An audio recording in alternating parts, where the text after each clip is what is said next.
টি-20 world cup 2026-এর group পর্বে সবগুলো match অনুষ্ঠিত হয়ে গিয়েছে।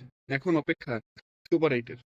আপনারা ইতিমধ্যে জেনেছেন যে এবারে টি-20 ওয়ার্ল্ড কাপে 20টি দল অংশগ্রহণ করেছে এবং প্রতিটি গ্রুপে 5টি করে টোটাল 4টি গ্রুপ ছিল গ্রুপ পর্বে।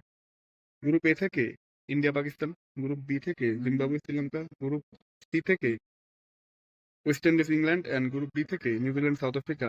টোটাল এই 8টি দল সুপার এইটের জন্য কোয়ালিফাই করেছে। মূলত গ্রুপ পর্বের ম্যাচগুলোতে শুধুমাত্র গ্রুপ বিতেই অস্ট্রেলিয়া কোয়ালিফাই করতে পারেনি এবং এটা বেশ রীতিমতো চমক দেখিয়েছে আমাদের এবং জিম্বাবুয়ে তারা আউটস্ট্যান্ডিং ক্রিকেট খেলে সুপার এইটে জায়গা করে নিয়েছে। এখন সুপার এইটে দুটা দুটা গ্রুপে বিভক্ত হয়েছে এই 8টি দল। কিভাবে? যেমন সুপার এইটে আপনার গ্রুপ এতে রয়েছে India, South Africa, West Indies and Zimbabwe এবং গ্রুপ বিতে রয়েছে Pakistan, England, then Sri Lanka and New Zealand.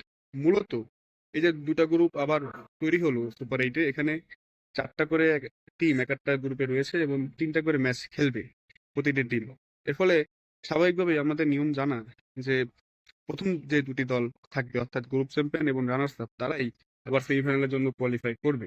তো গ্রুপ অনুযায়ী যদি দেখা যায় সেক্ষেত্রে দেখা যায় যে গ্রুপ বি অর্থাৎ পাকিস্তান, ইংল্যান্ড, নিউজিল্যান্ড, শ্রীলঙ্কাকে নিয়ে যে গ্রুপটি গঠিত হয়েছে এটা বেশ কঠিন একটি গ্রুপ। গ্রুপ অফ তো বলা যায়, কারণ এখানে প্রতিটা ম্যাচই হাড্ডাহাড্ডি লড়াইয়ের পূর্বাভাস দিচ্ছে। এছাড়াও কোন দল জিতবে এটা আমরা আগে থেকেই অনুমান করতে পারছি না, যদিও বা টি-20 খেলায় বা ক্রিকেটে কোনো ম্যাচে আগে থেকে প্রেডিক্ট করা যায় না যে কে জিতবে কোনো ম্যাচেই।